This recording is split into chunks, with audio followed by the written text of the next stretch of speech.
Algerian Medical Network est un collectif international composé de scientifiques et médecins pluridisciplinaires. Le groupe s'est formé suite à la pandémie du coronavirus pour offrir un espace de travail collaboratif et solidaire basé sur le partage et l'entraide entre médecins algériens des 4 coins du monde.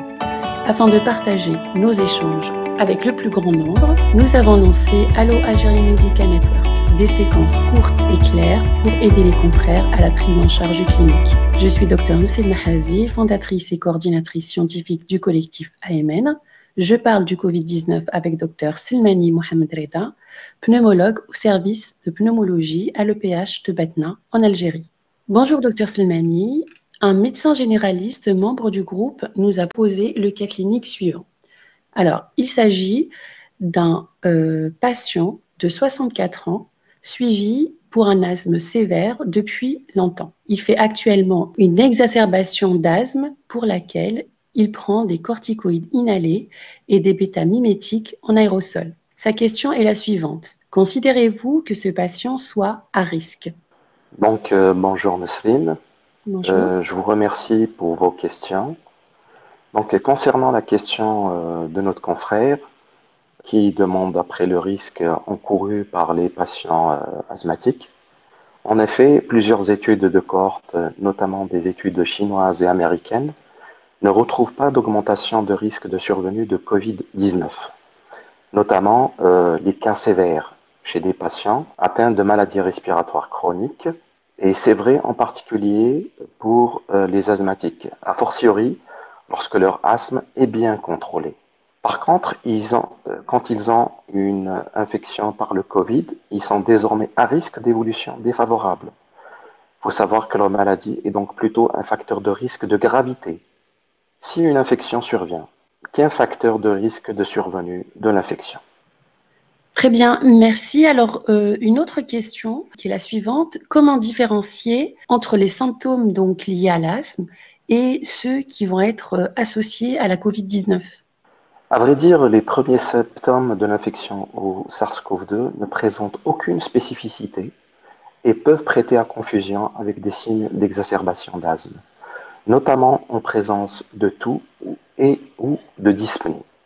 Néanmoins, l'absence de sifflement respiratoire permet d'éliminer aisément le diagnostic d'asthme, qui est un symptôme négatif important à considérer, surtout devant l'impossibilité de pratiquer des EFR dans le contexte du Covid. Alors, une autre question. Le médecin nous dit qu'il a entendu parler des corticoïdes et leur interaction avec l'infection à COVID-19. Alors, il se pose la question s'il doit arrêter en sachant que ce sont des corticoïdes inhalés.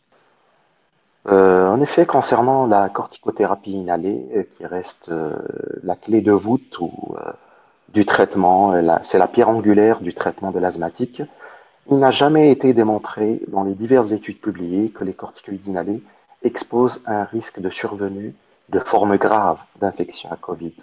Bien au contraire, je dirais, car des études ont montré une diminution de l'expression du récepteur ACE2 ou ACE2, qui est la principale protéine de surface cellulaire qui permet l'entrée du virus dans la cellule. Dans l'expectoration des patients qui reçoivent des corticoïdes stéroïdes inhalés. Ils seraient donc doués, ces mêmes corticostéroïdes inhalés, d'un effet protecteur, et c'est pour cela qu'il ne faut pas les arrêter, au risque d'exposer le malade à faire des exacerbations de leur asthme. J'insiste donc afin de ne pas arrêter et bien le préciser aux patients qui parfois, sans en parler, arrêtent leur traitement de fond. Il faut dire de ne pas arrêter ce traitement de fond, quel qu'il soit. Alors, il y a une autre question donc, qui a tout à fait son intérêt. Donc, le médecin nous dit, doit-il arrêter de prendre ses aérosols pour éviter la nébulisation dans son entourage familial? En effet, concernant la nébulisation, ce qu'il faut savoir, et ce qu'il faut rappeler surtout, c'est que le principe de la nébulisation est de faire un aérosol grâce à un appareil qu'on appelle le nébuliseur, qui va aérosoliser le médicament.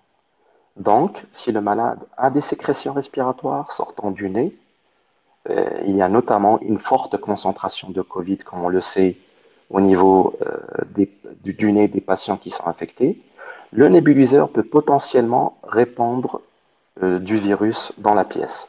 En effet, ce ne sont pas des circuits fermés. Il faut donc être très prudent avec ce genre d'appareil. Donc, merci beaucoup, docteur Silmani, pour cette intervention et je vous dis à une prochaine fois. Je vous remercie, Dr Nesrine Maherzi. J'espère avoir répondu à notre confrère et à la prochaine. Au revoir. Au revoir.